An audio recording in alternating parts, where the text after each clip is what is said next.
This video will cover drawing the human hand using different techniques. Okay. This corresponds with your exercise from class. So we're going to start off with the first page, a series of 3 drawings. And there's another page with 3 more drawings for a total of 6 separate drawings of hands. I'm going to start off with kind of like a trapezoid shape.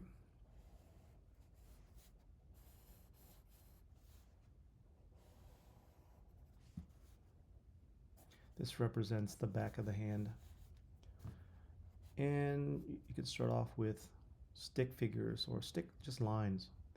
1, 2.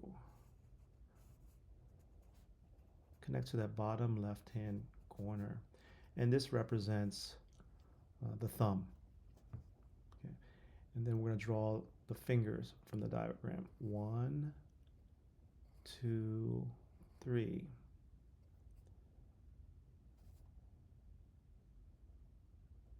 Pinky's kind of moving away from us, but there's a short little line representing the finger.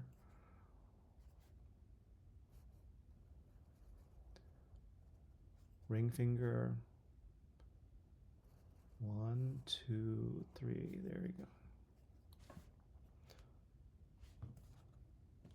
Kind of representing this. Okay. This pose. That's the first one. The next one is using perspective. It has a sense of blockiness and a box-like quality. So you're using these boxes to create the feeling of mass and depth. It has kind of a robotic quality to it. But some people find this helpful in terms of drawing shapes and forms in like a roughened out box-like shape. And then they would smooth it out and add organic shapes and forms and curves.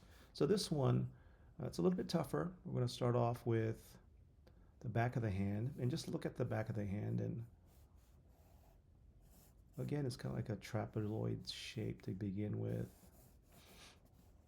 And then we're going to draw the front of this block. It's not perfect, but it's kind of generally following, like adding depth. It's not using 1 point or 2 point. It's just like a dropped paraline quality to the angles. So it's kind of like a box-like shape, but this end of the box is angled. Okay, and then you have, that's the base of the hand, and then we're going to try to draw the thumb.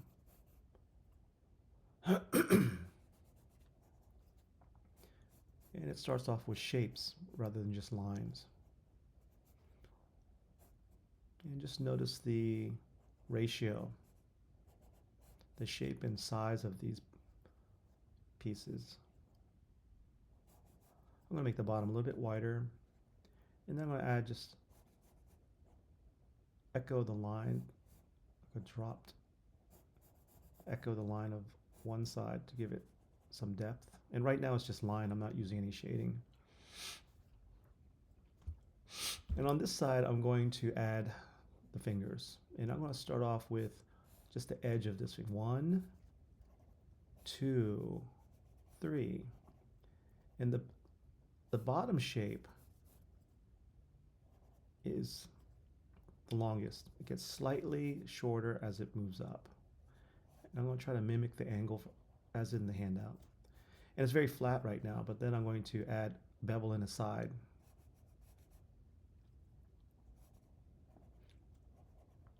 Almost like wooden blocks stacked up on top of each other.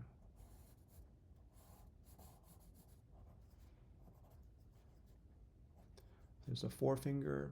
And then for the to the pinky, just a singular block. And you've covered perspective, 1.2 point paraline in drawing one class. Just the pinky, and then we're going to draw the ring finger. And it's shorter because it feels like it's bent over away from the viewer. There's the side of the ring finger, and then the ring finger is taller than the pinky. Then I'm going to draw the middle finger coming up, and it's the angle.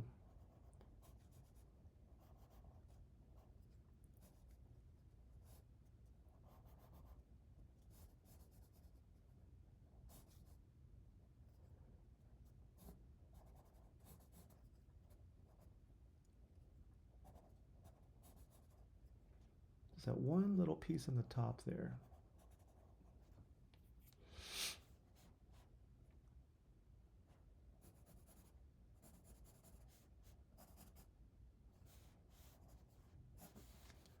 Okie dokie. And then what I'm going to do is add some cross hatching on the left side of this hand to make it look more three-dimensional, more blocky.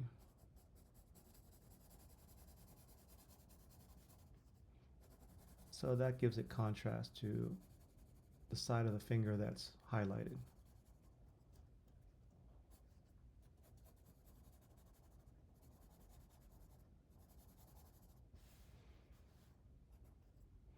And that really helps. It makes it look more three-dimensional.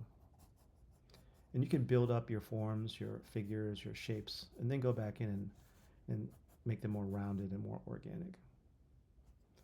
Okay, so that's 1, 2, and the last one there, try your best. It's just, the first time you do this, it's kind of awkward. It's not easy. This one is tougher because it's rounded. It's more organic. There's cross hatching. Let's see here. I'm going to start off with the left side here and just the contour to follow up. There's a slight curve there. And then that's where the thumb starts. 1, 2. And I'm going to start off fairly light with my pencil because then if I want to erase things or adjust things, I can at this point. Just very light and then move up. Let's bring that up a little bit higher. Bring that up. And if I look at this space between the thumb and the forefinger, look at this as a shape right here. That can help you to gauge how accurate your proportions are. And notice the knuckle is a little bit rounded where the knuckle shows. Rounded, there's a knuckle, and then coming back down. I want to show a little bit more bend of that knuckle there. Again, I'm looking at the negative space. I'm bending this shape. Top of that finger. Again, that knuckle is a bit rounded. Comes down. Goes back up. There's the ring finger. Where does it meet the middle finger? Comes down. There's a knuckle right there, that curve. And then go back to the pinky.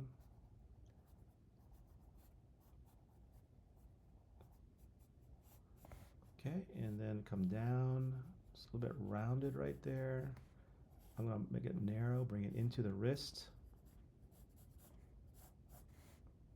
So there's my starting point, and you see the progression there. It's kind of starting off very simply, a blocky technique, and more realistic treatment. And this one, I'm going to make this just a little bit wider right there, more dramatic. Come in a little bit more. Widen it right here. Okay, I'm happy with this. Okay, so now let's do some cross hatching. And from drawing one class with your cross hatching exercise, You can do some shading, but if we look at the handout, try to emulate, mimic the cross hatching. So these short little lines.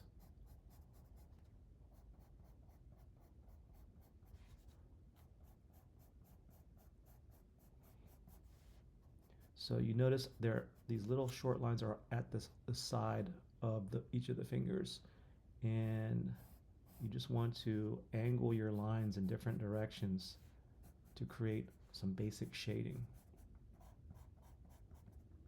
Yours doesn't have to be exactly like the original cross hatching, but you want to kind of fill in the zones or the areas and just try your best to mimic the cross hatching, the placement.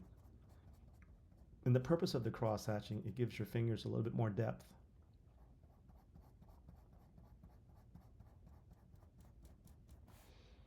Patience, take your time.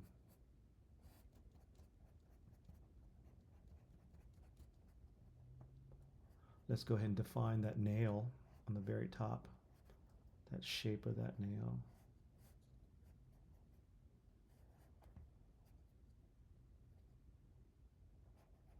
Very barely visible in that middle finger there. There's the knuckle, cross hatching.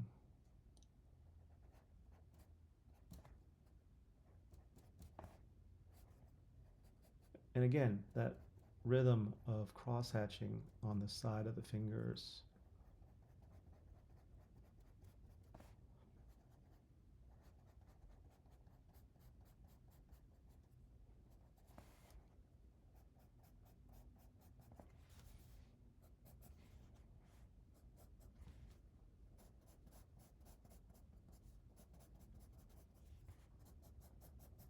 Okay, let's go inside of the back of the hand. You notice there's one, two, I'm going to draw the shape of the bones on the surface of the back of the hand. One, two, three, there. Okay, that gives me some areas to work with. So that's what I did was kind of describe the light areas. One, two, three, that I want to leave alone. And around these shapes that I create, I'm going to put little short cross, little hatch lines. And the more hatch lines I create, it creates the illusion of light and dark.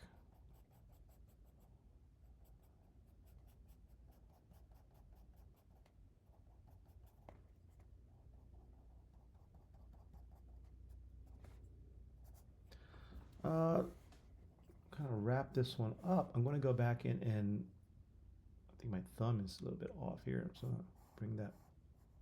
I'm going to go ahead and define the outside, a little bit darker line. So follow that along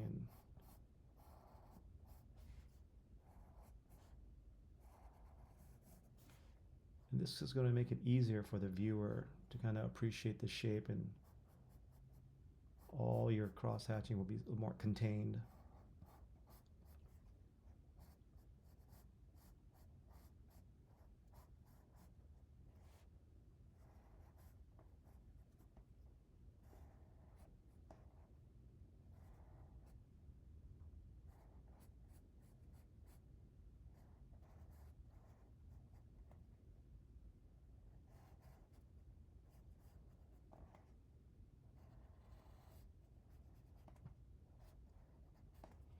This helps you with practicing your sense of observation, and get started with practicing the human hand. And you get to learn different ways of drawing the hand, possibilities. And the more you draw, you'll start to notice things and observe things. You have more experience. Okay. We have three, one, two, three, according to the handout. You have three more. And let's see here. I'm going to stop this video for this series.